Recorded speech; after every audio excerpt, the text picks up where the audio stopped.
자, 이제 2023년도 3월 이제 우리의 경찰 채용 1차가 있었죠. 이제 거기에 대해서 형사법 해설 강의를 진행하도록 하겠습니다. 자, 일단 우리 이제 해설 강의를 진행하는데 일단 먼저 출제표를 보면은 쭉 해서 이렇게 나왔던 거를 표시를 해놨어요. 그리고 해서 이제 문제가 어디 파트에서 나왔는지, 그다음에 그때 그 문제가 어떤 형태로 나왔는지에 대해서 쭉 써놓은 거니까 이 부분은 잘 한번 보시면 될 것 같고. 그래서 자, 근데 전체적으로 박스가 9문제가 나왔습니다. 맨 밑에 별표로 해가지고 박스가 9문제 나왔죠. 그리고 자, 그 중에서 개수 문제가 2문제가 나왔다. 이 얘기는 쉽다라는 뜻이에요. 왜냐하면 박스 문제도 개수 문제가 아니면 조합을 하거나 OX로 골라내는 거죠. 그러면 실제로 쉽게 풀어요. 그러니까 지금 제가 볼 때는 이게 해설 달 때는 잘 못 느꼈다가 다시 한번 읽어보니까 되게 쉽게 느껴졌던 그런 문제였던 것 같아요. 그래서 만점자도 제법 나왔을 것 같습니다. 만점자도 제법 나올 것 같고, 그러니까 뭐 흔하게 이제 합격권에 있는 사람들은 형사법 문제에서 한 37, 8문제는 맞은 사람들, 그렇죠? 좀 많을 것 같아요. 많을 것 같은데, 그러면 이제 앞으로 어떻게 준비를 해야 되느냐? 제가 볼 때는 이렇게 안 나와요. 이렇게 안 나오고 다음번, 그러니까 1차 때하고 지금 이제 우리가 시험을 3번밖에 안 봤는데 3번 내용에서 보편화가 안 되잖아요. 보편화가 안 되니까 항상 얘기를 할 게 뭐다? 어떻게 준비하는 게 좋다? 어렵게 준비를 하는 게 좋습니다. 근데 어렵게 준비하라고 해서 막 뭐 안 나온 거 다 팔아 이런 뜻이 절대 아니라고 했어요. 그래서 꼼꼼하게 읽고 꼼꼼하게 준비하고 그런 과정들이 되게 중요합니다. 그래서 그런 부분들 알아주시고, 그래서 최신 판례도 생각보다 별로 안 나왔고요. 그래서 그냥 아주 기본적인 내용 이런 것들 위주로 나왔기 때문에 만점자도 많이 있을 것 같아요. 특히 뭐냐면 새로운 내용이 나와서도 이거 골라낼 수 있겠더라고요. 그래서 그런 부분들이니까 자, 일단 그런 부분들을 정확하게 여러분들이 이제 파악을 하시고 가시면 될 것 같고, 당연히 이제 여러분들은 이제 처음 공부하시는 분들의 입장이라고 하게 되면 여기에서 이제 그 분위기를 느끼는 겁니다. 아, 이게 내가 조금만 더 공부를 해봤을 때 풀 수 있을 것 같다. 그리고 우리가 수업을 들었을 때 배웠던 내용인 것 같다. 이런 것들을 확인하는 게 되게 중요합니다. 그래서 자, 수업을 한번 들었는데 이거 완전 처음 보는 내용이다. 이건 난리 난 거죠. 그렇죠? 왜냐면 여기서 고민해 봐야 돼. 빨리 환불을 해야 되는지 뭐 이런 고민을 해야 되는 거예요. 근데 그런 거는 아닐 거라는 겁니다. 그런 건 아닐 거니까 자, 그 부분을 좀 생각을 하시면서 접근을 해 나가시면 될 것 같아요. 자, 그래서 자, 1번부터 이제 들어가 보면은 자, 형법의 기본 개념인데 이런 문제 나오면 참 좋은데 뭐냐면 어떤 그 개념으로 문제를 냈다라는 걸 생각하시면 되냐면, 일단 정답을 정해놨어요. 출제하는 사람은. 제가 볼 때. 그러니까 문제를 딱 낼 때 이미 오답이 될 문제, 그러니까 정답이 될 문제 있죠? 그 지문 하나 넣어놓고 나머지 끼워 넣은 겁니다. 그러니까 나머지는 되게 쉬운 거예요. 그래서 쭉 있는데 그냥 읽어보시면 되겠죠? 형법의 가장 중요한 기능 중에 이제 뭐다? 여기에 보호적 기능과 관련된 얘기가 1번에 나와 있습니다. 그래서 형법은 형벌이라는 수단을 통하여 주로 법익을 보호하는 기능을 하며, 법익이란 법률을 통해 보호할 가치 있는 이익이다. 법익. 그렇죠? 그래서 있고, 그다음에 두 번째, 형법은 법규범으로 법 공동체의 평화를 유지하기 위하여 부과된 것으로서 강제력이 수반되기 때문에 신중하게 규정되어야 된다. 그래서 무슨 말입니까? 법 공동체를 유지한다라고 했으니까 사회 뭐다? 보호. 뭐 이런 것들을 생각할 수가 있는 거죠. 그다음에 세 번째는 뭐예요? 바로 자, 일단 형법은 일반 국민에게 일정한 행위를 금지하거나 일정한 행위를 명령함으로써 행위의 준칙을 제시하는 뭐가 된다? 행위규범이 되는 거죠. 내 행위의 기준이 되는 거고, 그 다음 뭐죠? 자, 법관은 뭐가 됩니까? 재판규범이 되는 거죠. 그래서 자, 뭐다? 규제적 기능에서 행위를 규제하고, 그다음에 법관의 재판을 규제한다라고 했죠. 거기에서 이제 그런 행위규범, 재판규범도 연결이 되는 겁니다. 근데 자, 뭐다? 포인트는 네 번째예요. 네 번째를 내기 위해서 나머지를 갖다 꾸며낸 겁니다. 그래서 보시면은 형법의 보호적 기능과 보장적 기능이 있는데 두 가지가 양립하기가 쉽지가 않아요. 왜냐? 법익을 보호한다라고 하면 피해자 입장을 따지는 겁니다. 일단 보장적 기능은 누구예요? 피고인 입장입니다. 그러니까 어느 한쪽을 강조하면 안 되겠죠? 그래서 뭐가 돼요? 쭉 해서 어느 한 기능을 강조하면 다른 한 기능도 강화되는 상호 비례가 아닙니다. 반비례입니다. 아시겠죠? 다른 한쪽을 강화하면 죄형법정지를 강화하면 뭐가 돼요? 보장적 기능은 강화되는 반면 보호적 기능은 약화될 수밖에 없겠죠? 반대로 보호적 기능이 강화되면 피고인의 권리는 그만큼 줄어드는 겁니다. 그래서 요걸 처음부터 상정하고 제가 볼 땐 낸 거예요. 그러니까 4번이 틀렸다라는 걸 알아주고요. 그다음 2번 문제로 가보시면, 자, 2번에서는 죄형법정주의인데 기본적으로 이제 용어 첫 번째, 불안감, 명확성의 원칙에 위배가 되느냐. 자, 우리가 불안감 씁니까 안 씁니까? 쓰잖아요. 약 이름도 나오잖아. 막 불안감에서 나오는데 이런 것들 사전적 정의가 가능하다 이거예요. 그러니까 자, 죄형법정주의 위반된다 안 된다? 안 되고. 그다음에 두 번째, 위임위법 있죠? 위임위법에 허용 요건이 있었죠? 판례가 얘기했던 요건이 있었습니다. 됐고, 그다음에 세 번째 가보시면 구근로기준법, 그러니까 우리가 위임위법을 할 때 뭐였죠? 하위 규범은 위임의 범위를 초과하면 됩니까? 안 됩니까? 안 되죠. 그래서 3번 보시면 구근로기준법에서 임금, 퇴직금 청산기일의 연장합의의 한도에 관하여 아무런 제한도 두고 있지 아니함에도 불구하고 같은 법 시행령에서 기일 연장을 3월 내로 제한했습니다. 그러니까 자 뭐다 법에서는 합의만 하면 돼. 언제 했냐는 중요하지 않아요. 근데 시행령 넘어가면 3개월 이내 합의해야 된대요. 그럼 뭡니까? 더 줄여버린 거죠. 그러니까 뭐다 위임 범위를 초과했다라고 볼 수가 있는 겁니다. 위임을 안 한 것을 제한했다라고 볼 수가 있는 거죠. 그래서 이 부분은 조형법정지 위반이 되는 겁니다. 다음 네 번째로 가보시면 환전의 뜻이 있습니다. 환전은 바꾸는 거죠. 그러면 일단 뭐다? 게임 결과물을 수령하고 돈을 교부하는 행위뿐만 아니라 게임 결과물을 교부하고 돈을 수령하는 행위도 포함되는 것을 해석하면 조형법정 위반되느냐? 뭐 또 순서만 뒤집으면 되지 상관없잖아요. 그렇죠? 자, 그러니까 다 되는 거예요. 그래서 조형법정 위반이다 아니다? 아닙니다. 그래서 요게 이제 답이 되는데 뭐 상식적인 선에서 해결하시면 되는 겁니다. 됐고, 자 3번 문제 가보면 3번 이제 또 까다롭게 느껴지는데 논리입니다. 그래서 자 4번 보시면 구성요건적 실행행위에 의해 법익의 침해가 발생하여 범죄가 기수에 이르고 범죄행위도 종료되지만 법익 침해 상태는 기수 이후에도 존속되는 거. 그러니까 기수에 이르고 범죄가 종료됐어요. 그럼 뭡니까? 즉시범 아니면 상태범이겠죠. 그런데 뒤에 뭐가 됐어요? 법익 침해 상태가 어쩌고저쩌고 나왔으니까 이건 뭐예요? 상태범을 얘기하는 겁니다. 그 다음에 나번은 뭡니까? 계속범을 얘기하는 거죠. 거기에 대해서 논리대로 가면 됩니다. 첫 번째, 자 뭐가 됐죠? 가의 경우 기수 이후 법익 침해 상태가 계속되는 시점에서도 공범 성립이 가능하다 이네요. 자 가는 상태범이죠. 그러면 기수가 된 이후에는 공범 성립이 됩니까? 안 되죠. 그래서 다 틀렸고, 그 다음에 나번 가보시면 자 나의 공소시효는 기수시가 아니라 종료시부터 진행이 되는 거죠. 자 그래서 범죄가 종료한 때부터 공소시효가 진행한다. 그러니까 원래 형사소송법의 공소시효 기산점은 종료시로 돼 있어요. 그러니까 즉시범이나 상태범은 기수가 곧 종료니까 그때부터 진행하면 되는 거고 계속범은 종료가 돼야 진행하는 거죠. 그래서 맞는 얘기가 됩니다. 됐고, 그다음에 다번 가와 나의 경우 정당방위는 기수시까지 가능하다. 자 즉시범 가번은 맞죠. 하지만 나번은 자 기수가 된 이후에도 위법 상태가 계속 유지가 되고 있죠. 그러니까 자보다 종료시까지 가능하다라고 볼 수가 있겠죠. 틀린 지문이 되는 거죠. 그다음에 라번 가보시면 리을번 자 가는 범죄의 기수시기와 종료시기가 일치하지만 나번은 일치하지 않는 맞는 얘기네요. 그렇죠? 이런 얘기가 되죠. 그래서 답은 3번. 그러니까 어렵지 않은 거예요. 그렇죠? 이론 문제였지만 별거 없어요. 그러니까 가와 나의 주소만 파악하면 되는 거예요. 논리대로 가면 되는 거였죠. 그래서 자 그걸 보시고 그다음에 네 번째도 역시 또 이론이죠. 구성요건 착오입니다. 자 구성요건 착오는 어떻게 보는 게 중요하다라고 했습니까? 먼저 착오의 주소를 찾아야 되겠죠. 구체적 사실의 착오냐 추상적 사실의 착오냐, 그 다음에 객체의 착오냐 방법의 착오냐, 그걸 정해놓고 학설대로 가면 되는 겁니다. 그래서 가번 기억번 보시면 갑이 자신의 아버지 A를 자 뭐다 친구 B로 오인하고 B를 살해할 의사로 자 총을 발포하여 A가 사망했대요. 자 그러면 형법 15조 1항에 따라 보통살인죄가 된다. 맞습니까? 맞습니다. 일단 먼저 뭘 보냐면 일단 이 착오는 어떤 착오예요? 구체적 사실의 착오 중 무슨 착오? 객체의 착오죠. 근데 자 객체의 착오인데 중요한 건 뭐예요? 아버지 A를 친구 B로 오인했죠. 그러면 여기서 뭐가 됩니까? 아버지를 사망하게 했지만 자 존속에 대한 인식이 없는 거죠. 오인했으니까. 그러니까 존속에 대한 고의는 조각되니까 뭘로 가요? 보통살인죄로 가야 되겠죠. 맞는 지문이 되는 겁니다. 됐고, 다음 니은번 자 갑이 살해 의사를 가지고 친구 A에게 총을 발표했으나 빗나가 옆에 있던 친구 B에게 맞았습니다. 그러면 일단 뭐죠? 이거 뭐예요? 구체적 사실 착오 중 방법의 착오죠. 그리고 법정적 법설은 무조건 뭐가 됩니까? 발생사실 기수가 됩니다. 그러면 자 맞습니까? 맞는 지문이 되죠. 그 다음에 디귿번 사냥을 나온 갑이 어둠 속에서 움직이는 물체를 동료 A로 알고 A를 살해하기 위하여 총을 발사했으나 자 사실은 A의 사냥개였습니다. 그럼 이건 뭐예요?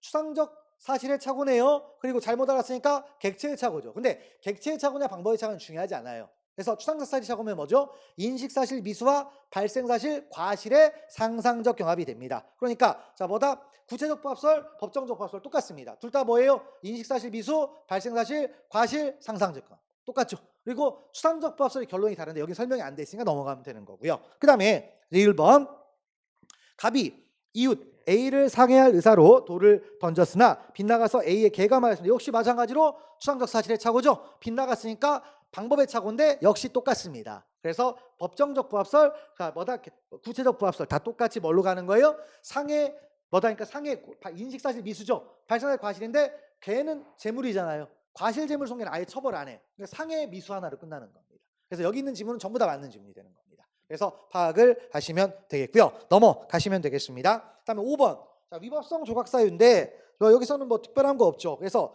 2, 3, 4번 뭐 있는데 일단 뭐 여기는 틀린 지문만 봅시다. A가 갑의 고소로 조사받는 것을 따지기 위하여 야간에 갑의 집에 침입한 상태에서 문을 닫으려는 갑과 열려는 A 사이의 실랑이가 계속되는 과정에서 문짝이 떨어져 그 앞에 있던 A가 넘어져 2주간의 치료를 요하는 타박상을 입게 됐습니다. 자, 그러면 여는 뭐 이것은 뭐지? 갑자기 여의행위 이거 뭡니까?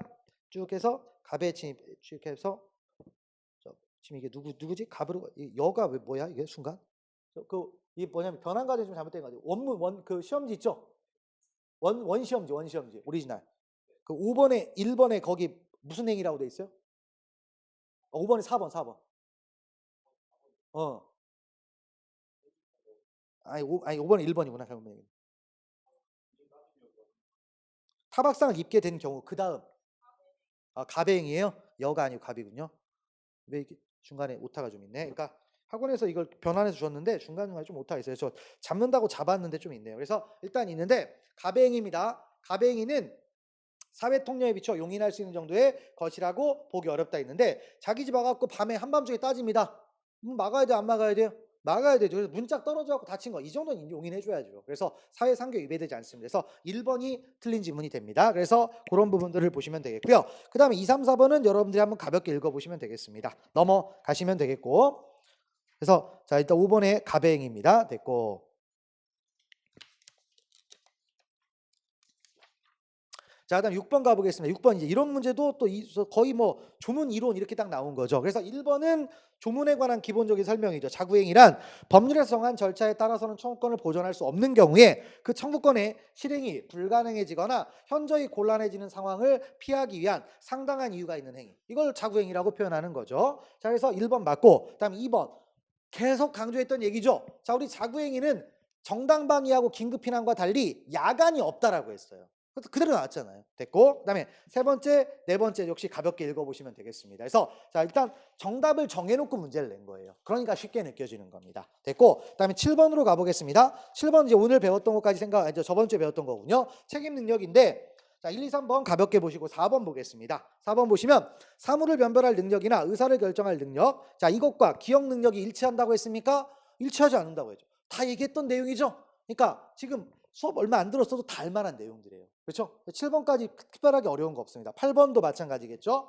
자, 8번 가보면 적절하지 않은 것 해가지고 있는데 이건 오늘 배웠던 거죠. 자, 그래서 폭력이 있는데 심리적인 의미에 있어서 육체적으로 어떤 행위를 절대적으로 하지 않을 수 없게 하는 행위와 윤리적인 의미에 있어서의 강압된 경우. 그래서 뭐다? 강제적 폭력을 얘기한다라고 했죠. 그 다음에 두 번째 협박 뭐 있죠? 이런 것들 읽어보시고 그 다음에 세 번째 가보시면 어떤 사람의 성장교육 과정. 자, 뭡니까? 세뇌라고 했죠. 세뇌. 자, 이런 것들도 강요된 행위라고 했습니까? 안 된다라고 했죠. 김현희 사건 얘기했었습니다. 그래서 그런 말들이 있고요. 그 다음에 네 번째는 자 강요된 행위에서 바로 강요자가 강요를 했죠. 일단 피강요자가 강요된 행위를 했죠. 그럼 당연히 강요 행위와 강요된 그 범죄 사이에 뭐가 있어야 됩니까? 인과관계 당연히 있어야 되죠. 기본적인 얘기. 그러니까 이거는 뭐다? 이것도 오답을 골라내려고 처음부터 만들어낸 지문입니다. 그래서 그런 것들을 보시고요. 넘어가시면 되겠습니다. 자, 9번 자, 실행의 착수 가보시면은 첫 번째부터 이제 보시면 자 소송 쭉 해가지고 있는데 자 일단 뭡니까? 이것도 소송사기네요. 소송사기는 뭐가 있죠? 기본이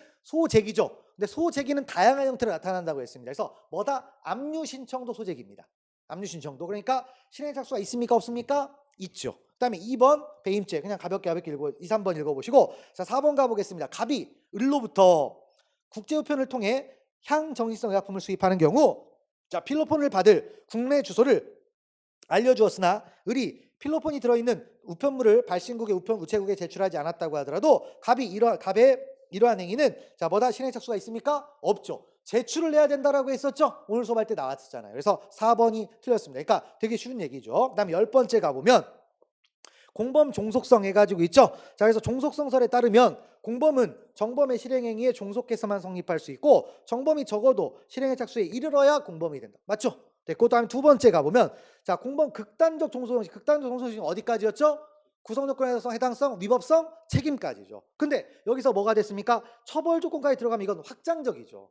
초극단적이든. 그래서 2번 틀렸고요. 딱 되게 쉽잖아요. 배운 대로만 가면. 그래서 3, 4번도 여러분들 읽어보시면 되겠습니다. 그다음에 11번째 교사범, 방조범 들어가 보면 1번 교사범 어떻게 했죠?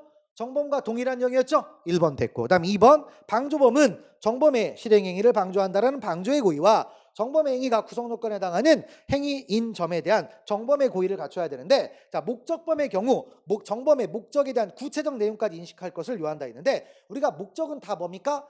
미필적 인식이잖아요. 그러면 방조범도 당연히 뭡니까? 미필적으로 가야 되겠죠? 일일이 세부적으로 알아야 돼, 몰라야 돼? 몰라도 돼요.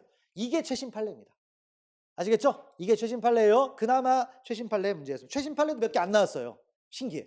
너무 신기해. 이번 시험은. 그래서 최신 판례도 몇 개 안 나왔습니다. 그래서 2번 틀렸고요. 그다음에 3번, 4번 여러분들 한번 읽어보시면 되겠습니다. 어려운 내용 없습니다. 됐고. 그다음에 12번째 가보겠습니다. 죄수 있죠? 죄수 보시면 첫 번째부터 보시면, 그러니까 이제 여러 가지 표현이 나와 있는데, 공무원이 직무 관련자에게 제3자와 계약을 체결하도록 요구하여, 자, 계약 체결을 하게 한 행위가 제3자 뇌물수재의 구성요건과 직권남용 권리행사 방해죄의 구성요건에 모두 해당합니다. 그러면 행위는 몇 개라는 뜻이에요? 하나죠.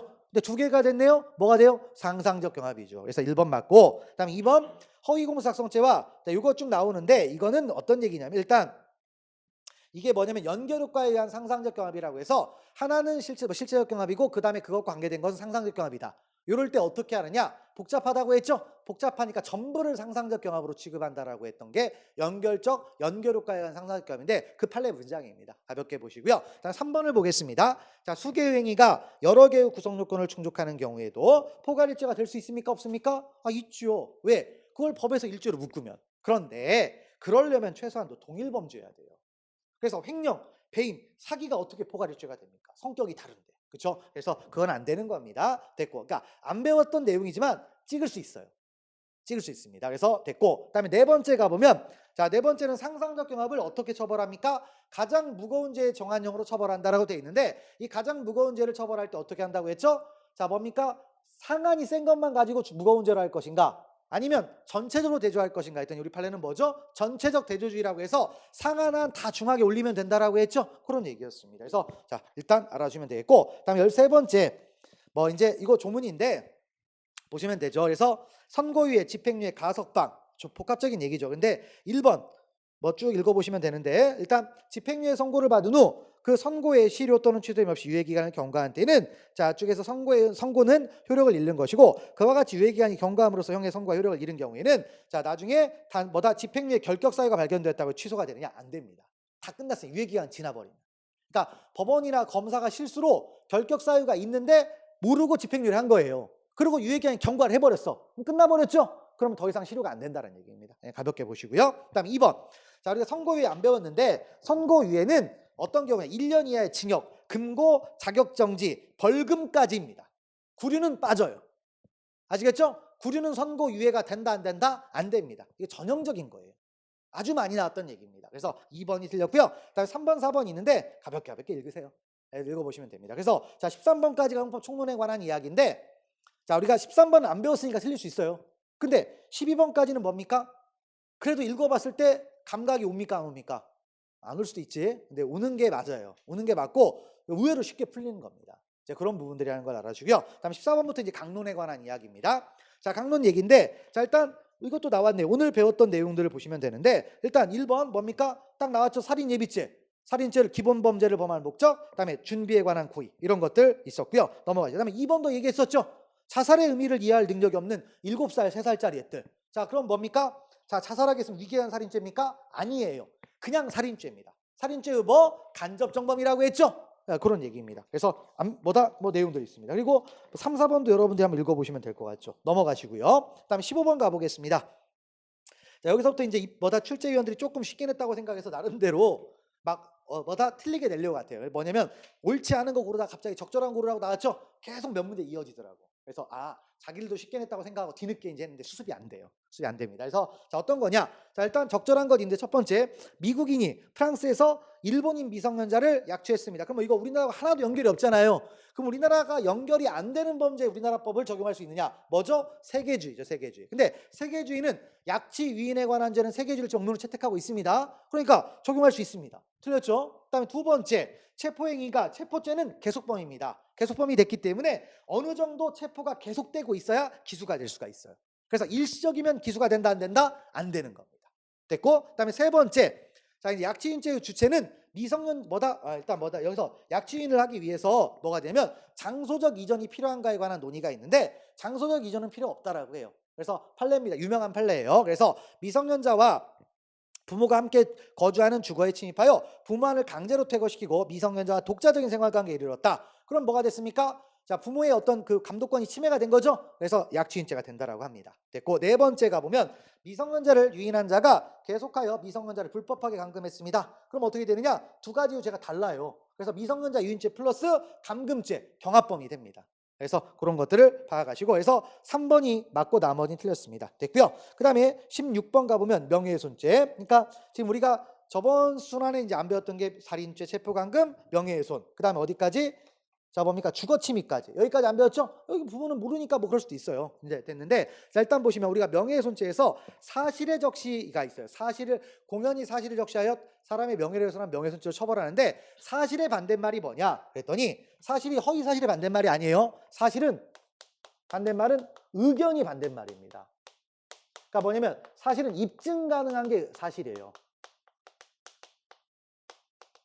이런 거예요. 입증 가능한 거. 그래서 입증 가능한데 나중에 허위라고 하면 가중 처벌되는 거고 진실이라고 하면 가볍게 처벌되는 것뿐입니다. 그리고 의견은 입증이 됩니까? 안 됩니까? 내 머릿속에 있는 걸 어떻게 입증을 해요? 내 의견인데.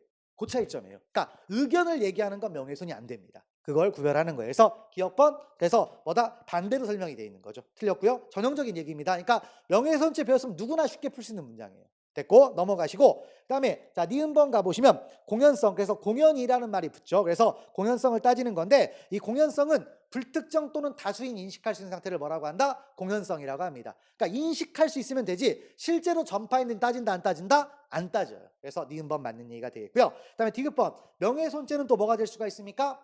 자, 진실이고 공공의 이익에 관한 것에 해당하면 뭐가 될 수 있죠? 위법성이 조각될 수가 있습니다. 그러면 여기서 공공의 이익은 진짜 말 그대로 국가의 이익만 얘기하느냐? 아닙니다. 뭐죠? 거기에서 뭐가 있습니까? 사회 집단, 특정한 사회 집단 구성원의 이익도 들어갈 수가 있다, 없다? 있습니다. 부분의 이익도 공공의 이익이 될 수가 있어요. 됐고, 다음 리을번 가보면 공공의 이익의 반대말은 뭐다? 비방할 목적입니다. 그러니까 뭐냐면 공공의 이익이 있으면 비방할 목적은 사라져요. 그다음에 비방할 목적이 있으면 공공의 이익이 사라집니다. 양립이 안 돼요. 그래서 그런 말인데 전형적인 지문들이에요. 그래서 1번 틀렸고, 그러니까 기억번만 틀렸습니다. 근데 뭐 틀릴 수도 있어요. 이제 당연히 우리 수업에서 이번에는 안 했으니까 됐고, 넘어가시고요. 그다음에 17번째 가보면 자, 주거침입죄가 있습니다. 자, 그러면 공연마다 타인의 주거에 침입하는 건데, 자, 일단 주거는 어디까지냐면 집 앞만 얘기하는 게 아니에요. 마당이 있는 집은 어디입니까? 마당도 주거입니까? 아닙니까? 주거예요. 근데 그걸 우리가 뭐라고 하면 위요지. 위요지도 주거라고 봅니다. 근데 위요지가 주거에 해당하려면 경계가 나눠져야 돼요. 그러니까 밖에하고 도로하고 구별이 안 되면 거기 들어왔다고 주거침입이라고 하면 됩니까? 안 되는 거죠. 그래서 1번 보시면 관리자가 일정한 토지와 외부의 경계에 인적 또는 물적 설비를 갖추고 외부인의 출입을 제한하고 있다면 그 토지에 인접하여 건조물로서의 요건을 갖춘 구조물이 존재하지 않더라도 자, 이러한 토지는 건조물 침입죄의 객체인 위요지에 해당한다. 건조물이 없는데 무슨 의미가 있어요? 아무 의미 없죠? 그래서 존재하지 않으면 위요지가 안 되는 겁니다. 그래서 1번 틀렸고요. 그다음에 2번. 자, 이제 주거의 범위를 넓혀요. 위요지 됐고 마당도 됐고, 그다음에 공용주택, 공동주택은 뭡니까? 계단, 엘리베이터도 주거가 된다, 안 된다? 됩니다. 됐고, 다음 세 번째는 우리가 총론에서 봤죠. 뭡니까? 범죄 목적으로 통상적인 방법에 따라 식당에 들어갔습니다. 주거 침입 됩니까? 안 된다고 했죠. 그 다음에 네 번째도 중요한 건데, 네 번째는 뭐냐면 자, 이제 집에 공동거주자가 있어요. 남편과 부인이 있어요. 근데 남편이 싸우고 집 나가버렸어. 그리고 들어가려고 했더니 너 지금부터 못 들어와. 그럼 못 들어갑니까? 아니죠.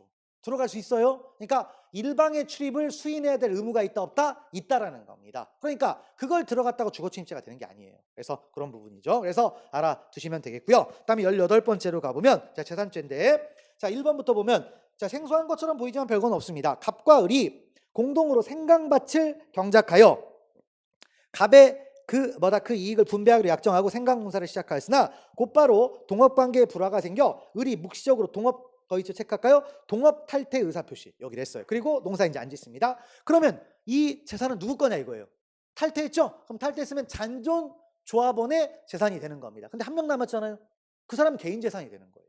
그러니까 자, 그 다음에 뭡니까? 그래서 갑이 혼자 생강밭을 경작하고 수확하여 생강을 반출했습니다. 누구 거예요? 자기 거죠? 절도됩니까? 안 되는 거죠. 그 다음에 두 번째로 가보시면 자, 절도죄 성립에 필요한 불법 영득 의사는 물건의 가치만을 영득할 의사만으로는 부족하고 재물의 소유권 또는 이에 준하는 본권을 영구적으로 보유해야 한다. 일시적인 것도 뭐가 됩니까? 영득 의사가 있는 거예요. 틀렸고. 그 다음에 세 번째, 자, 우리가 친족상도를 적용하려면 횡령죄에서 만약에 소유자하고 위탁자가 다른 경우가 있을 수가 있죠. 그럼 어떻게 됩니까? 다 친족관계가 있어야 된다고 했었죠. 배웠던 내용이에요. 배웠던 내용. 그 다음에 네 번째 가보시면 자, 재산범죄를 저지른 이후에 자, 별도의 재산범죄의 구성요건에 해당하는 사후행위가 있었다면 비록 그 행위가 불가벌적 사후행위로서 처벌의 대상이 되지 않는다 할지라도 그 사후행위로 인하여 취득한 물건은 재산범죄로 인하여 취득한 자, 물건으로서 작물이 될 수 있다. 무슨 말이냐? 우리가 상태범에서 이어가면 됩니다.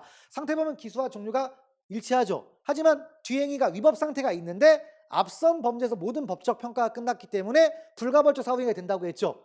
그래도 위법은 위법이에요. 그러니까 위법이니까 여기에서 새로운 법익 침해가 있으면 작물이 될 수도 있다는 얘기입니다. 그런 말들 이제 알아주고 넘어가시면 되겠습니다.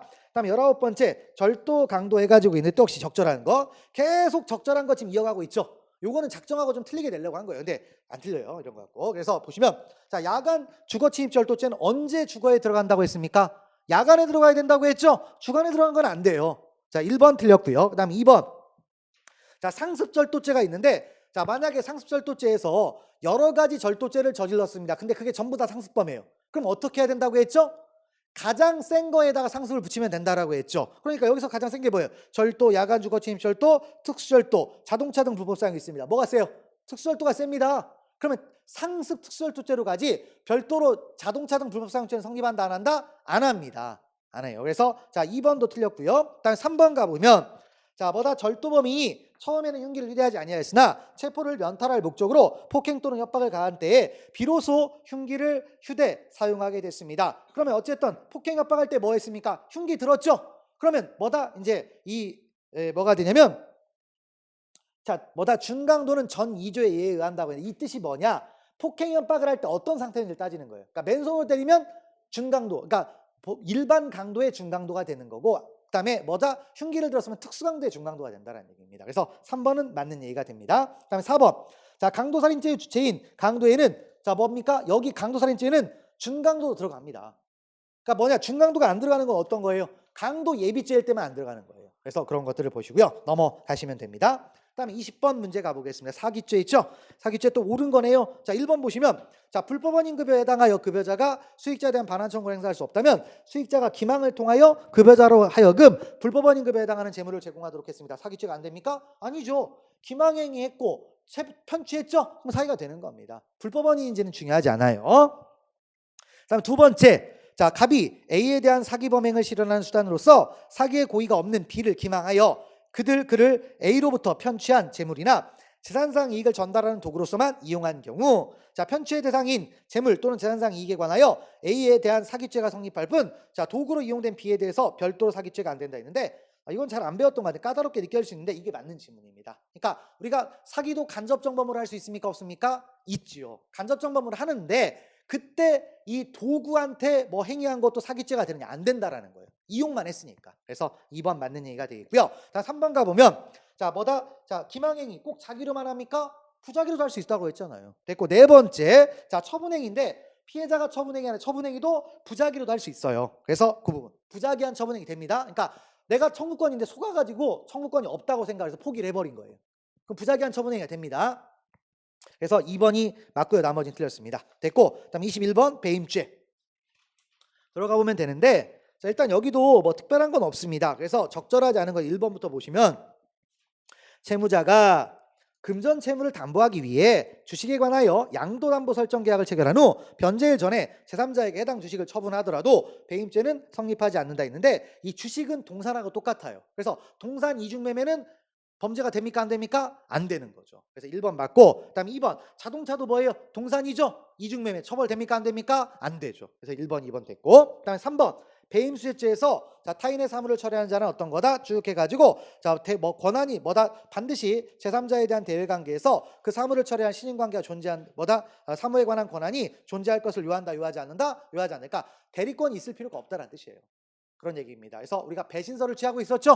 그런 얘기입니다. 3번까지 그래서 맞고요. 4번 해가지고 이것도 설명했던 겁니다. 증여가 있었죠. 증여. 서면에 의하지 아니한 증여는 언제든지 처리할 수 있으니까 이행 안 해도 범죄가 안 됩니다. 하지만 서면에 의한 증여의 경우는 구속력이 발생한다고 했죠. 그래서 이행 안 하면 배임죄가 된다고 했습니다. 그래서 포인트가 뭐다? 서면입니다. 서면. 배임죄 돼요. 됐고 넘어가시고요. 그다음 22번 가보시면 손괴 및 권리행사 방해죄가 있네요. 자, 그래서 쭉 내용을 보시면 되는데 여기도 최신 판례가 하나 나왔습니다. 2번 지문이 최신 판례가 돼요. 그래서 2번이 정답이 되게 한 건데 나머지는 읽어보시고, 자 2번만 보겠습니다. 다른 사람의 소유물을 본래의 용법에 따라 무단으로 사용 수익하는 행위는 소유자를 배제한 채 물건의 이용 가치를 영득하는 것이고, 그 때문에 소유자가 물건의 효용을 누리지 못하게 되었다면 그 물건 자체, 효용 자체가 침해된 것으로 볼 수 있어 재물손괴죄를 구성한다 했는데, 그 재물에 대한 효용 가치가 침해돼야 되는데 지금 자기는 쓰고 있잖아요. 단지 소유자가 못 쓰는 것뿐이잖아요. 그렇죠? 그러면 효용 가치가 침해된 게 아니에요. 침해된 게 아니기 때문에 뭐가 된다?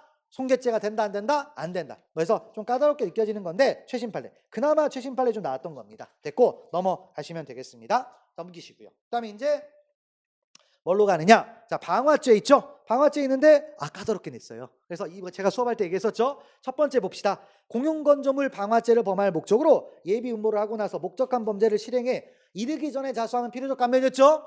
근데 실행에 이르렀으면 뭐가 돼요? 이미 실행 착수했으니까 그냥 일반 자수가 되는 거예요. 일반 자수는 뭐? 의무적 감면입니다. 맞는 얘기예요. 그래서 맞는 얘기입니다. 그래서 자, 됐고, 다음 두 번째 가보면 자, 이제 뭡니까? 자, 일단 어떤 거예요? 주거로 사용하지 않고 사람이 현존하지 않는 타인 소유의 자동차를 불태웠으나 공공의 위험이 발생하지 않았다면 방화죄를 구성하지 않는다가 아니라, 자, 뭐가 되죠? 쭉 타인 소유의 뭐다 쭉 있는데 읽어보시면 되는데, 타인 소유 일반 건조물 방화죄 있죠? 타인 소유 일반 건조물 방화죄는 추상적 위헌범입니다. 근데 자동차도 건조물 안에 들어가요. 거기서. 그러니까 타인 소유 일반 건조물 방화죄는 무슨 범? 추상적 위헌범입니다. 요건 좀 까다롭게 느껴졌던 문제로 보여요.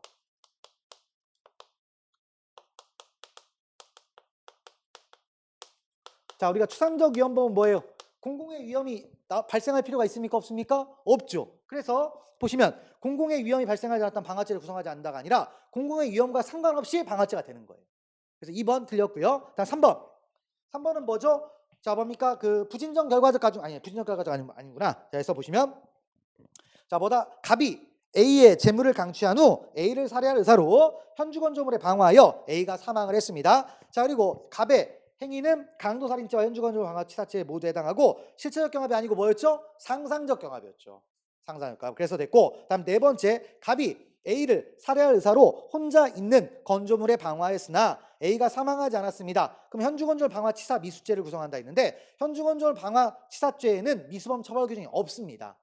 미수범 처벌 규정이 없어요. 자, 그러니까 논리적으로만 따지면은 현주건조물 방화죄하고 살인미수죄가 성립할 거예요. 그런데 판례가 없으니까 여기까지만. 미수범 처벌 규정이 없으니까 미수죄가 안 된다라는 겁니다. 그런 걸 보시면 됩니다. 됐고, 그다음 24번 가보시면 통화 및 유가증권 해가지고 있는데 역시 이제 적절한 건데요. 별 얘기 없습니다. 자, 위조통화를 행사하여 재물을 취득했습니다. 그러면 행사죄하고 사기죄가 되는데 다 뭐라고 했어요? 실체적 경합이라고 했죠. 많이 얘기했습니다. 됐고, 두 번째는 위조 유가증권 행사죄는 뭘 보여줘야 된다? 원본을 보여줘야 쓰죠. 사본 보여서 어디다 쓸 거야. 그렇죠? 그래서 틀렸고요. 다음 세 번째 가보시면 통화 위조죄에서 행사할 목적이란 위조한 통화를 진정한 통화로서 유통해 놓겠다는 목적을 말하므로 자신의 신용력 있죠? 신용과시는 뭡니까? 행사가 아니라고 했어요. 그런 것들을 보시면 되겠고, 다음 네 번째는 우리가 변조라는 말의 전제는 뭐예요? 진정한 문서, 통화, 유가증권이 있어야 된다라고 했죠? 그래서 자, 유가증권의 내용 중 권한 없는 자에 의하여 이미 변조된 부분. 변조됐어요? 그걸 또 내용을 바꿨습니다. 변조입니까? 안 되죠. 뭐다? 오리지널 있어야 되잖아. 오리지널이 없잖아요. 그래서 틀렸습니다. 그래서 3번이 맞는 얘기죠. 배웠던 얘기예요. 배웠던 얘기. 그 다음에 자, 25번 가보시면 자, 옳은 거 돼가지고 있는데 이것도 별 얘기는 없고 자, 내용을 봅시다. 그래서 자, 기억번부터 보시면 자, 자, 주식회사 대표이사로부터 포괄적인 권한 행사를 위임받은 사람은 주식회사 명의의 문서 작성에 관하여 개별적 또는 구체적으로 위임 또는 승낙을 받지 않더라도 자, 주식회사 명의로 문서를 작성할 수 있으므로 자, 해당하는 것으로 볼 수 없다라고 되어 있는데, 자, 일단 주식회사의 대표이사가 뭡니까? 대표이사로부터 포괄적인 권한 행사를 위임받았다. 그런 일은 없어요. 개별적 구체적 위임은 되지만 포괄 위임은 위임이 안 된 겁니다. 위임이 안 됐으니까 위조가 됩니까? 안 됩니까? 되죠. 그래서 그런 부분들이 됩니다. 그래서 위조나 작용 모형이 되는 거예요. 그래서 기억번 틀렸고요. 그다음에 니은번 위조 사문서의 행사는 상대방으로 하여금 위조된 문서를 인식할 수 있는 상태에 둠으로써 기수가 되고, 상대로 상대방이 실제로 그 내용을 인식하는 것은 아니므로 위조된 문서를 우송한 경우에는 그 상대방이 도달했다 그럼 끝나는 겁니다. 기수가 되는 거예요. 그래서 맞고요. 그다음에 디귿번 자, 공문서에 작성 권한이 있는 A의 직무를 보좌하는 공무원 갑이 비공무원 을과 공모하여 행사할 목적으로 허위의 내용이 기재된 문서 초안을 그 정을 모르는 A에게 제출하여 결제하도록 하는 방법으로 허위 공문서를 작성하게 했습니다. 자, 그러면 어떻게 돼요? 일단 이 A는 뭐가 되는 겁니까? 지금 허위 공문서 작성죄의 A가 아니라 A의 직무를 보좌하는 갑이죠. 갑은 뭐가 됩니까? 간접 정범이 되겠죠. 속여서 도장을 받았으니까. 그리고 공무원의 신분이 없는 을은 간접 정범의 공범이 될 수 없습니까? 공범이 되죠. 간접 정범의 공범은 되는 겁니다. 그런 얘기죠. 그래서 리을번, 디귿번 틀렸고요. 다음 리을번. 자, 주식회사의 발기인 등이 법령에 정한 회사 설립의 요건과 절차에 따라 회사 설립 등기를 함으로써 회사가 성립하였다고 볼 수 있는 경우 회사를 설립할 당시 회사를 실제로 운영할 의사 없이 회사를 이용한 범죄 의도나 그다음에 목적이 있었다는 이유만으로 부실 기재가 된 거냐, 그런 거라고 볼 수는 없다는, 함부로 부실이라고 판단하지 않는다는 얘기입니다. 그러니까 범죄 목적이라고 다 부실, 그건 아니다 이거죠. 거기 안에도 진실은 있을 수 있습니까? 없습니까? 있다라는 거죠. 그래서 자, 뭐다? 니은번하고 리을번이 맞는 얘기입니다. 근데 이것도 무난하게 풀 수 있어요. 왜냐하면 조합이니까.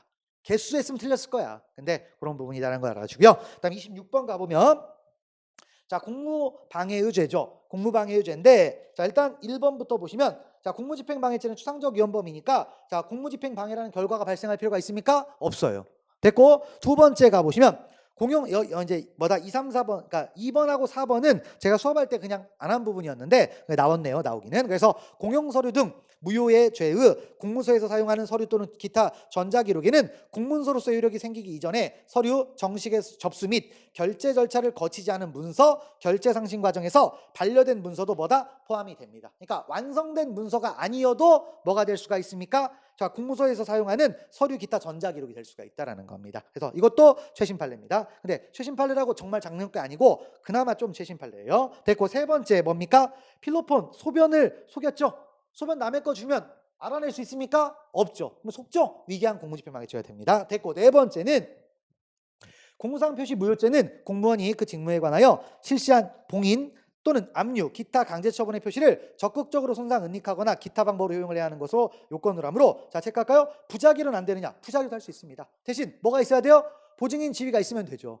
그래서 실제로 여기 관리자가 조치를 취하지 않았어요. 붙였는데 조치를 취하지 않고 골프장을 개업을 해가지고 이 딱지가 훼손됐습니다. 그럼 부작위한 공무상 표시 무효죄가 성립한다는 겁니다. 그래서 그런 부분들 알아주시면 되겠고 넘어가시면 됩니다. 다음 27번. 27번은 뭡니까? 여기서 이제 증거 위조, 위증, 무고와 관련된 얘기들이 쭉 나오네요. 자, 보시면 기억법. 자, 일단 범죄 또는 징계 사유의 성립 여부에 관한 것뿐만 아니라 형 또는 징계의 경중에 영향을 미치는 정상을 인정하는 데 도움이 될 자료까지도 증거 위조죄에서 규정한 증거에 포함된다 안 된다? 포함됩니다. 그러니까 증거를 위조한다고 돼. 그냥 증거 다 위조하면 위조죄가 되는 거예요. 기억법 뭐 별거 없습니다. 됐고, 그다음 니은번. 자신이 직접 형사처분을 받게 될 것을 두려워한 나머지 자기의 이익을 위해서 증거를 은닉했대요. 그러면 자, 자기 사건의 증거인멸은 처벌합니까? 처벌하지 않습니까? 처벌하지 않죠. 그러니까 중요한 건 나를 위해서 했어요. 처벌 안 해야 되겠죠? 니은번도 맞는 얘기입니다. 그다음 디귿번. 이건 총론 얘기죠. 자, 모해 위증죄에서 갑이 A를 모해할 목적으로 자, 그러한 목적이 없는 을에게 위증을 교사한 경우 공범 정수성의 일반 규정인 31조 1항이 공범과 신분에 관한 33조 단서에 우선 적용할 죄므로 자, 신분이 있는 갑이 신분이 없는 을보다 무겁게 처벌된다 했는데 중간 부분이 틀렸어요. 뭐냐면 33조가 먼저 적용됩니다. 31조보다 33조가 먼저 적용돼요. 그 부분이 틀린 겁니다. 됐고, 자, 네 번째 가보시면 자, 갑이 자기 자신을 무고하기로 을과 공모하고 공동의 의사에 따라 을과 함께 자신을 무고했습니다. 공동정범이 됩니까? 될 수가 없죠. 왜냐면 자 일단 자기 무고는 범죄가 됩니까 안 됩니까? 안 되고 자 그러니까 뭐냐면 타인한테 뭐다 붙으면 무고가 되는데 문제는 이 사람이 고의가 없어요. 고의가 없으면 무고죄가 안 되겠죠. 근데 붙었다가 무고죄 공범이 됩니까? 안 되는 거죠. 그래서 그런 부분들입니다. 그래서 틀렸다라는 걸 알아주고 그래서 답은 2번 넘어가시면 됩니다. 그래서 형법에 관한 얘기 드렸습니다. 그래서 있는데 제가 볼 때는 진짜 뭐 좀 헷갈려갖고 틀릴 만한 건 한 2개 정도밖에 안 보여요. 한두 개. 그러니까 공부 진짜 제대로 공부했다라고 하면 충분히 다 맞을 수 있는 내용들입니다. 그래서 그런 부분이에요. 그러니까 실제로 어찌 보면 모의고사 내용보다도 쉽게 느껴질 수도 있는 겁니다. 그래서 그런 것들을 파악하시고요. 그다음 형사소송법에 관한 얘기를 봅시다. 자, 불신검문 적절한 거 있는데 그래도 형사소송법이 조금 까다롭게 느껴지는 건 있었습니다. 근데 뭐 1번 뭐 어려운 거 없죠. 일단 1번 불신검문할 때 대상자 혐의 체포나 구속에 이를 정도 혐의가 있어야 됩니까? 없어도 된다고 했죠. 그래서 1번 틀렸고 그다음 2번 행정경찰 목적의 경찰활동으로 행하여지는 경찰관 직무집행법 3조 2항 소정의 질문을 위한 동행 요구가 형사소송법의 규율을 받는 수사로 이어지는 경우에는 형사소송법 199조 1항 및 제200조의 규정이어야 된다. 무슨 말이냐? 수사로 넘어갔으면 경찰관 직무집행법 수사가 아니에요. 그러니까 수사가 되면 형사소송법으로 들어오라는 얘기입니다. 그래서 2번 맞는 얘기가 되겠고요. 3번 자 경찰관 직무집행법 해가지고 자 뭡니까? 증표 제시하라고 했는데 증표 제시하는 무조건 위법입니까? 아니죠. 상대방이 경찰관인 거 알고 있으면 안 제시해도 된다고 했잖아요. 그래서 3번 틀렸고 4번 가보시면 6시간을 초과해 머물게 할 수 없다가 6시간 동안 가둘 수 있다는 뜻입니까? 그것도 아니었잖아요. 그래서 2번이 맞는 얘기입니다. 됐고 그다음에 29번 가보시면 수사 적절한 것 있는데 첫 번째부터 자 누구든지 자기의 얼굴 기타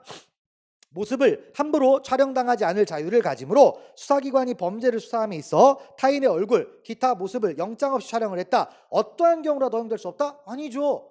현필긴상이라고 했었죠. 현재 범행행위 직거나 이런 요건 갖추면 영장 없이 할 수 있다고 했죠. 그래서 1번 틀렸고요. 그다음 2번 가보면 2번은 아직 안 배웠 이제 일단 있고 음주정에 관한 이야기인데 자 일단 뭐냐면 우리가 이제 음주정을 경찰관 요구해서 했잖아요. 수치가 나왔어.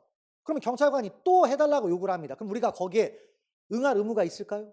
없지. 이미 만족할 만한 수치가 나왔으니까. 그러면 그때 응할 의무가 없는 대신에 내가 동의를 하면 할 수 있는 거예요. 내가 동의를 하면. 그래서 자 2번 보시면 음주운전에 대한 수사 과정에서 음주운전 혐의가 있는 운전자에 대하여 도로교통법에 따른 호흡 측정이 이루어진 경우 과학적이고 중립적인 수치가 도출되었다 하더라도 그 결과에 오류가 있다고 인정할 만한 객관적이고 합리적인 사정이 있는 경우라면 추가로 음측할 필요성이 있으므로 경찰관이 혐의를 제대로 밝히기 위해 혈액 측취에 의한 측정 방법으로 재측정하는 것을 위법하다고 할 수 없고 그다음에 있죠. 운전자는 이에 따라 의무가 있다? 없다라는 거예요. 동의받으면 할 수 있는 거예요. 동의받으면. 그래서 2번 틀렸고요. 다음 3번 위법한 체포. 한번 위법하면 끝까지 위법이죠. 3번 맞고 그다음에 4번 가보시면 경범죄 처벌법 해가지고 지문채취 불응 시 처벌 규정은 영장죄에 따른 강제 처분을 규정한 것으로 수상 필요에 의하여 수사기관이 직접 강제에 의해 지문을 채취하려는 경우와 마찬가지로 법관에 의해 발부된 영장이 필요하다 했는데 안 배웠던 내용인데 뭐냐면 이런 게 있어요. 우리 법에 이게 지금 옛날 얘기인데 뭐냐면 피의자 신문하면 지문채취 인정신문 하잖아요. 그때 동일인지 확인하기 위해서 지문을 채취해요. 근데 지문 채취에 불응하면 경범죄로 처벌을 합니다. 처벌하는데 이게 영장을 가지고 지문을 채취하는 거냐? 아니라는 겁니다. 그냥 지문 채취에 불응하면 처벌한다라는 것이지 강제하는 규정이 아니다라는 거예요. 강제하는 규정이 아니니까 영장이 필요해 안 필요해? 필요 없어요. 그런 얘기입니다. 그런 취지인데 일단 이게 진도에서 빠진 내용들이 좀 나온 거죠. 됐고 넘어가시면 됩니다. 자 그다음에 30번 가보시면 30번도 별 얘기는 없죠. 그래서 쭉쭉 읽어보시면 되겠고 2, 3번이 이게 피고인 구속에 관한 이야기인데 나중에 피고인 구속도 좀 이제 해야 될 필요성을 좀 느꼈습니다. 그래서 왜냐? 판례가 하나 나왔거든요. 근데 같은 판례예요. 같은 판례가 아니구나. 피고인 구속에서 판례 한 2개 정도가 중요하거든요. 그거 정도는 수업할 때 좀 해야 되겠다 이런 생각이 들었고요. 4번으로 바로 가보겠습니다. 4번 가보시면 자 우리가 영장주 위반의 위법 수집 증거가 있습니다. 그러면 이거 증거는 있나요? 없죠. 근데 당사자가 동의하면 증거로 씁니까? 못 쓰죠. 그렇죠? 4번이 틀린 내용입니다. 그래서 됐고요. 31번 가보겠습니다. 31번 현행범인 체포에 관한 이야기네요. 자 읽어보시면 사인의 현행범인 체포 과정에서 일어날 수 있는 물리적 충돌이 적정한 한계를 벗어나는지는 뭘 가지고 따집니까? 방어행위인가 공격행위인가 따진다? 아니에요. 자 뭐죠? 우리가 현행범 체포하는 건 뭡니까? 정당행위잖아요. 그럼 결국엔 사회상규예요. 사회상규에 위배되는지를 따집니다. 그래서 기억번 틀렸다라는 거고요. 그 다음에 니은번 가보시면 니은범은 뭡니까? 뭐 그냥 현행범 체포의 요건이죠. 그래서 읽어보시면 되겠고, 그다음에 디귿범. 자, 우리가 현행범인을 수사기관 아닌 자가 체포하면 어떻게 됐죠? 즉시 수사기관에 인도하는데 그 체포 시점과 인도 시점이 시간적으로 꼭 밀착돼야 됩니까? 아니라고 했죠. 그 틀렸고. 그다음에 리을범. 공장을 점거하여 농성 중이던 경찰 조합원들이 경찰과 부식반입 문제를 협의하거나 기자회견장 촬영을 위해 공장 밖으로 나오자 전투경찰대원들은 고착관리라는 명목으로 그 조합원들을 방패로 에워싸고 이동하지 못하게 한 사안. 그럼 이동하지 못하게 한 게 뭡니까? 장소적으로 막은 거죠. 그럼 뭐다? 형법적으로 뭐다? 체포라는 거예요. 그러니까 여기서 형사소송법의 체포가 아니라 형법적으로 체포 감금죄 있죠? 그 체포에 해당한다는 얘기입니다. 그런 표현이에요. 그래서 맞는 얘기가 됩니다. 넘어가시면 되겠고요. 다음에 32번 가보겠습니다. 접견교통권 해가지고 있죠. 접견교통권은 뭡니까? 구금된 사람이 타인과 만나는 것을 접견교통권이라고 했는데, 자, 일단 첫 번째, 변호인의 접견교통에 상대방이 신체 구속을 당한 사람이 그 변호인을 자신의 범죄 행위에 공범으로 가담시키려고 했다는 사정, 그런 사정은 늘상 있는 거였습니다. 자, 이것 때문에 변호인 못 들어오게 하면 됩니까? 안 된다라고 했죠. 그 다음에 두 번째 가보시면 형사소송법 34조에 따르면 변호인 또는 변호인 되려는 자 체크하시면 되죠. 변호인 되려는 자. 자, 그러면 이 사람에게도 접견교통권이 있으니까, 자, 뭐다? 변호인 되려는 자가 피해자 피고인 만나려고 할 때 제한하면 된다? 안 된다라는 거죠. 됐고, 넘어가시면 되겠고요. 세 번째 가보시면, 자, 변호인의 구속된 피고인 또는 피해자와의 접견교통권은 피고인 또는 피해자 자신이 가지는 변호인과의 접견교통권과는 성질을 달리하는 것이고, 그것으로서 헌법상 보장된 권리라고 할 수는 없고, 그 다음에 뭐다? 수사기관의 처분 등에서 이를 제한할 수 있으며 반드시 법령에 의해서만 제한 가능한 것은 아니다 있는데, 자, 판례가, 자, 우리가 접견교통권이, 자, 뭐다? 변호인의 피해자 피고인과의 접견교통권은 원래 법률상 권리였다가 필수 불가결, 그러니까 핵심적인 거는 뭐가 됐어요? 헌법상 권리가 된다고 했죠. 그래서 헌법상 권리로 바뀌었으니까 뭘로만 제한할 수 있어요? 법령으로만 제한할 수가 있는 겁니다. 그래서 법령이 아닌 처분으로 제한하면 된다, 안 된다? 안 되는 거죠. 그래서 3번 틀렸고요. 그다음에 4번은, 자, 이제 원래 신청을 하면 접견 즉시, 신청 즉시 접견이 이루어져야 되는데, 그것도 뭐가 됩니까? 법률의 규정에 따라서 제한할 수 있는 거죠. 그래서 뭐다? 면회 시간이 9시로 돼 있는데 5시에 와서 면회 신청하면 면회 해줍니까? 안 해주죠. 그래서 특정한, 내가 원하는 특정한 시점에 접견이 안 이루어졌다고 해서 위법이 되는 건 아니라고 했습니다. 그래서 4번에 관한 이야기였고요. 그 다음에 33번, 자, 저장 매체 임의 제출. 최근에 많이 나왔던 판례들입니다. 근데 원리는 똑같은 거예요. 그래서 1번 이미 답 정해져 있으니까 1번만 봅시다. 임의 제출된 정보 저장 매체에서 압수의 대상이 되는 전자정보의 범위를 넘어서는 전자정보에 대해 수사기관이 영장 없이 압수수색하여 취득한 증거, 위법 수입 증거죠. 그러면 영장 없이 위법 수입 증거니까 위법 수입이 가장 중요한 거예요. 치유됩니까? 안 되는 거죠. 근데 자, 뭐다? 피고인이나 변호인이 이를 증거로 하며 동의했다. 위법 수입 치유 안 됩니다. 한 번 위법은 끝까지 위법이 되는 거예요. 그래서 1번 틀렸고 2, 3, 4번 여러분들이 보시면 되겠습니다. 넘어가시고요. 자, 됐고, 그 다음에 34번 이제 증명 있네요. 증명은 엄격한 증명과 자유로운 증명이 있었죠. 자, 근데 뭐 탑만 봅시다. 1번 엄격한 증명 뭐가 있었습니까? 범죄 구성 요건과 그 다음에 뭐죠? 외국 법규 있죠? 엄격한 증명이라고 했습니다. 그래서 행위주의 법률에 의하여 범죄를 구성하는가 있죠? 이 부분도 무슨 증명? 엄격한 증명이 됩니다. 그래서 그런 말들을 파악하시면 될 것 같고요. 나머지는 뭐 그냥 쭉 읽어보시면 되겠습니다. 여기서 많이 하는 건 좀 큰 의미가 없을 것 같으니까 그 정도 흐름을 보시면 됩니다. 자, 됐고 35번 위수중. 자, 옳은 거 찾네요. 옳은 거 찾는 건데, 자, 일단 첫 번째 이제 옳은 것이 뭐가 있느냐 일단 좀 보시면 첫 번째 사기죄의 증거인 뭐 쭉 해가지고 나와 있는데, 자, 어떻게 됩니까? 일단 이거 뭐다? 이거 업무일지, 절취된 업무일지 사건입니다. 그래서 있는데 요거 뭐였죠? 일단 위법 수입 증거냐? 아니죠. 뭘 따해서 이익 형량을 했죠. 공익과 사익을 이익 형량을 했었습니다. 공익이 크면 증거로 쓸 수 있다라고 했어요. 그래서 씁니다. 그래서 기억번 틀렸고, 그다음 니은번 가보시면 이건 최신 판례죠. 자, 사법경찰관이 체포 당시 외국인인 피고인에게 영사통보권을 지체 없이 고지하지 않았다면, 자, 뭡니까? 위법은 맞아요. 하지만 요것만 안 지켰고 나머지는 다 지켰어요. 그럼 중대한 위법이 있습니까? 없죠. 그러니까 이후부터는 뭐가 된다? 증거로 쓸 수 있습니다. 됐고, 그다음에 세 번째로 가보시면, 세 번째 그래서 가보시면 뭡니까? 일단 특별한 말이 자꾸 새네. 특별한 사정이 존재하지 않는 이상 피고인에게 실질적인 반대 신문권의 기회를 부여하지 아니한 채 이루어진 증인의 법정 진술은 위법 수입 증거. 그러니까 반대 신문권 침해가 되면 위법 수입 증거가 돼요. 근데 이거는 뭐가 될 수가 있어요? 치유가 될 수 있다 없다? 될 수 있죠. 당사자가 문제 제기 안 하면 넘어가요. 그런데 그때 문제 제기 안 할 때 어떻게 한다? 명시적으로 얘기해야 됩니다. 왜냐? 위법을 적법으로 바꿔줘야 되니까 명시적이어야 된다는 판례가 있습니다. 최근 판례로. 됐고 넘어가시고요. 네 번째는 자 공소제기 후에 수소법원이 아닌 수임판사한테 영장 받아서 압수했대요. 적법입니까? 당연히 법이죠. 그래서 디귿법만 맞고 나머지는 틀렸습니다. 넘어가시면 되겠어요. 됐고 그다음에 36번 보겠습니다. 36번 자 뭐다 또 OX인데 첫 번째 가보시면 자백 배제 법칙과 자백의 보강 법칙이 섞여 있는 판례입니다. 자 그래서 보시면 기억범 피고인이 범행을 자인하는 것을 들었다는 피고인 아닌 자의 진술 내용. 이건 뭡니까? 자백이냐? 자백 아니에요. 자백은 아닙니다. 그러면 자백이 아니면 그 다음에 뭐가 된다? 보강 증거가 될 수 있느냐가 논의가 되는데 이게 독립된 증거가 아니어서 보강 증거가 안 된다라고 했습니다. 그래서 자백에 포함되면서 틀렸죠. 됐고 그 다음에 니은범 일정한 증거 어쩌고 쭉 나왔죠. 부당한 이익과 교환되지 않으면 약속에 한 자백도 임의성이 있다 없다? 있다라고 했습니다. 니은범 맞고요. 그 다음에 디귿범 상습범 해가지고 있죠. 상습범도 이제 자백의 보강 법칙으로 넘어가는데 자백의 보강 법칙에서 상습범은 어떻게 했습니까? 개별적으로 보강 증거 필요하다 안 필요하다? 필요하다라고 했죠. 그래서 그 부분 보시고 필요한 것은 아니다 틀렸고요.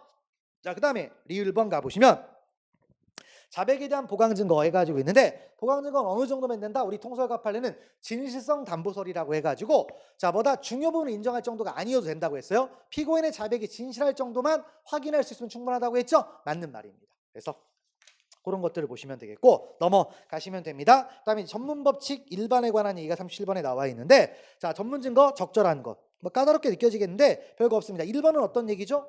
자 이제 무죄가 나왔는데 검사가 항소하면서 2심에서 증언할 예정인 증인을 쓸 특별한 이유 없이 검찰청에 조사하고 조서가 만들어졌죠. 이 조서는 어떻게 됐습니까? 증거 동의가 없는 한 증거 능력이 없다라고 했어요. 그래서 1번 가보시면 자 뭐다? 그래서 증거 동의가 없는 한 증거 능력이 없지만 그 다음에 뒷말은 없는 말이에요. 그러니까 뭐다? 세 번째 위 참고인 어쩌고 있죠? 요거 없어요. 그래서 틀린 말이 됩니다. 그다음에 두 번째 가보시면 자 피고인의 진술을 피고인 아닌 자가 녹음한 경우 피고인이 해당 녹음 테이프를 증거로 사용할 때 동의하지 않는 이상 녹음 테이프에 대한 피고인의 진술 내용을 증거로 사용하기 위해서는 어떻게 해야 되느냐? 그러면 일단 뭐죠? 피고인의 진술을 피고인 아닌 자가 녹음을 했죠? 그럼 어떻게 해야 돼요?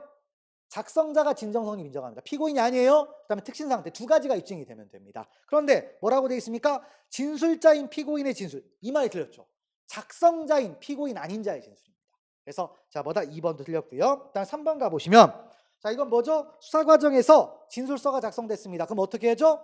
자 수사 과정에서 작성된 서류하고 똑같이 취급해 줍니다. 그래서 자 3번은 맞는 얘기가 되겠고 그다음에 4번 가보면 316조 2항 피고인 아닌 자가 피고인 아닌 자의 진술을 전문한 경우인데 자 일단 요때 뭐가 되냐면 피고인 아닌 자는 그럼 누가 들어가느냐 했더니 누가 들어갔어요? 제3자는 말할 것도 없고 공범이나 공동 피고인 다 포함한다고 했죠. 나만 아니면 다 피고인 아닌 자가 된다라고 했습니다. 그래서 4번 틀렸고 3번이 맞는 얘기가 됩니다. 그래서 그런 말인데 뭐 일단 다 얘기했던 내용들이에요.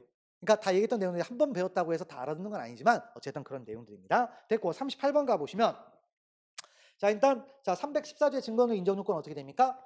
필요성과 특신 상태의 증명입니다. 증명은 뭐예요? 합리적 의심이 없는 정도의 확신에 이르러야 되겠죠? 자, 개연성으로는 됩니까? 안 됩니까? 안 되죠. 그래서 1번이 틀렸습니다. 나머지는 그냥 가볍게 읽으시면 되겠어요. 여기는 다 새로운 지문이 하나도 없어요. 그런 말입니다. 그러니까 지금 안 배운 사람도 있을 수 있고 배운 사람도 있고 기억이 안 나는 사람도 있을 수 있는데 형사소송법에 관한 얘기는 새로운 내용 거의 없습니다. 새로운 내용이 거의 없다. 그래서 그런 것들을 보시고요. 넘어가세요. 그다음 39번. 그러니까 제가 이제 안 한 부분, 뭐 피고인 부분 이렇게 좀 의표를 찌른 게 몇 개 있긴 한데 대부분 다 배웠던 내용들 됐고, 그다음 39번 가보면 증거 동의가 있습니다. 자, 증거 동의인데 역시 2번만 보시면 돼요. 자, 2번이 있는데 우리가 증거 동의가 간주되는 게 있었습니다. 근데 간주가 되면 어쨌든 한번 효력이 발생했으면 어떻게 되죠? 신급을 달리해도 그 효력은 소멸한다, 소멸하지 않는다, 소멸하지 않는다고 했죠. 그러니까 자, 뭐다? 상실하지 않습니다.